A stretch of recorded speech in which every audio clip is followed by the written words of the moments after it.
The International Budget Partnership has got a big concern about 4 things that worry us every day. The first concern that we have bothered about is how transparent is the utilization of public resources in this country.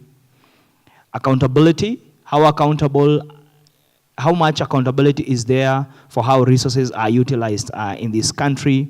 How participatory are the processes of deciding which resources get utilized where and how. And finally, what is the equity? How equitable is resource sharing? We're talking about equity. It's good to ask ourselves the political question, where did the rain start beating us? As a country, at independence, we inherited a very unequal society. You have heard it in the political circles. The sessional paper number 10 of 1965 is what everybody comes up to blame us and when they feel like. Come 2010, inequality, underdevelopment, dissatisfaction actually was the driver for the 2010 Constitution.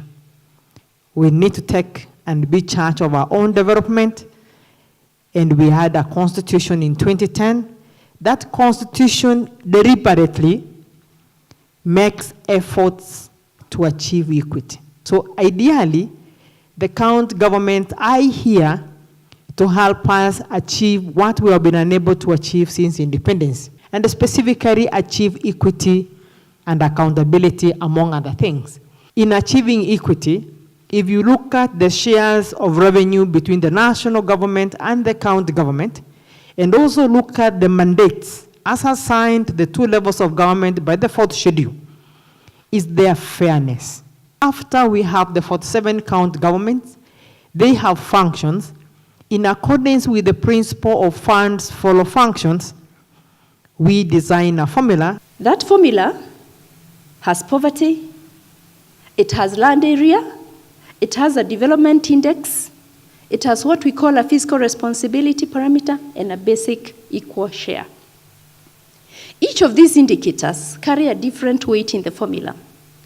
Allocations based on poverty, land area, and development are designed to address inequality and development gaps.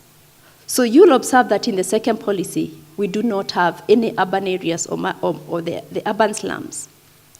So, but we know that the Equalization Fund alone, at 0.5% of revenue, is not enough to tackle the challenges in urban areas. The revenue shared through the poverty parameter is much, much higher than the fund that we share through the Equalization Fund. So why is this discussion important? We are here on Equity Week, and we need to look at how these funds are being distributed. Are they being distributed fairly, in a fair manner? Are we reaching the number of households or the number of poor people that we are targeting to reach? And how are we sharing these resources? When you assess and look at where most counties are getting their own source revenue, they are relying on the urban areas, because that is where you get entertainment tax from. That is where you get people to pay rates for their property. That is where businesses are running, and that's where you pay for business permits. That's where you pay for parking in these urban areas. Now, in the city of Nairobi, we have just concluded the implementation of the first generation county integrated development plan, which saw a number of milestones achieved. This includes issues of infrastructure, issues of trying to decongest the city, where we have not made much success. However, it's much because most of the plans that we have not been actualized, largely because of resource constraints. But I want to say that remarkable progress has been made. And in coming up with the second generation CIDP, we had to do the end-term review of the first CIDP, which again, we have taken time to analyze the lessons and experiences that we garnered, and we have come up with 7 agenda for the next county integrated development plan. One of the things that we want to do now is to address exclusion of certain segments of the population from economic activity, through legislation and other structural reforms that we must put in place. Issue number 2 that we are actually tackling is to address issues of income and social policies. We are putting in place income and social policies that are pro-poor. We are trying to improve access to basic services of health and education. And I think, as you may be aware, Nairobi is among the first few counties that have declared early childhood education free in all public facilities. Number 3, we are trying to target deliberately investments in areas that have been marginalized so that we can be able to bring down the cost of certain utilities, such as housing. And in this case, Nairobi is targeting to do 20,000 housing units in the medium term, and already we are beginning very soon with the Ngara housing project under the Urban Renewal and Housing Program. Number 5 is the issue of strengthening governance, and this one, we are doing it through strengthening the structures of governance so that our institutions and office bearers can be held accountable to the public. We have a program called Civic Education Program, which is being undertaken through our sub-county administration that is supposed, and we are working with civil society to ensure that our citizens are empowered with the capacity to be able to make meaningful contribution to our plans and budgets. And one of our major problems we are facing in Kiambu is unemployment due to this urban population. In other areas which we are facing in some of these towns is housing. And in housing, what we have done, we have a plan to do affordable housing, 13,000 units in the next 5 years. Under the same, we expect some of these areas to provide employment to our people. In agriculture, what we are working on the areas which are not in urban areas, as you have seen, Kiambu have 12 sub-counties. 50% of those sub-counties are in urban areas and 50% of them are in the rural areas. And part of these areas, the main economic activity is agriculture. The other area that we have focused on is coffee. Kiambu used to be one of the highest coffee producers, but we are also trying to get value addition to our coffee so that our farmers can get value for their money and for their product. So we are working on buying machines for milling so that we can be able to help our farmers be able to sell their products. We have also targeted on most of our legal framework so that we can be able to put most of what we do at the legal framework.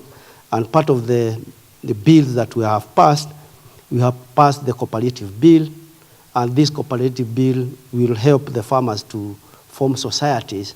And some of the societies which were not managed well, there is a framework to resort to for management purposes. For example, most of the cooperatives you find, people have stayed over 20 years, 30 years, past evaluation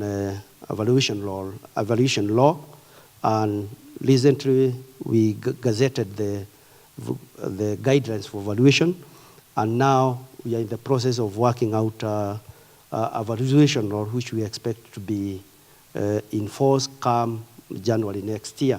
A share of our slums, and we have addressed some of our slums by taking some of services toward these areas.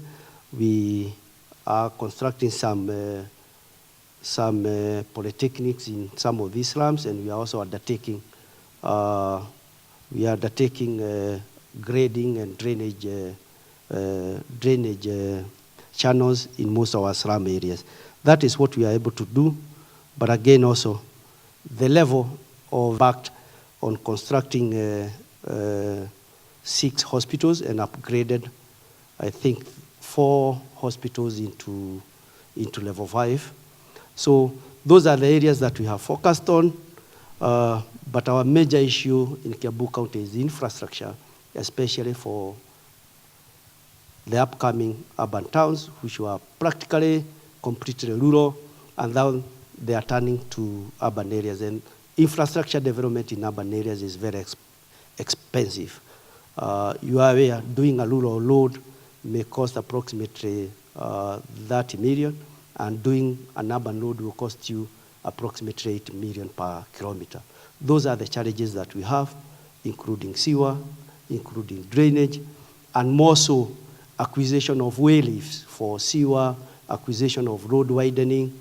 These are very expensive, given that our land has also gotten high level prices within a very short period of time. We need to sustain growth of the cities that were, or the counties that were ahead, as much as we must make efforts to ensure that we allocate adequate resources, build capacities for the others to be able also to accelerate their levels of development. Since the onset of devolution, 1.5 trillion shillings has been allocated to county governments from 2013-14 to 2018-19 as equitable share. If these resources are used well, the country should see a significant reduction in poverty and inequality. The challenge, therefore, is for every citizen to hold their leaders accountable.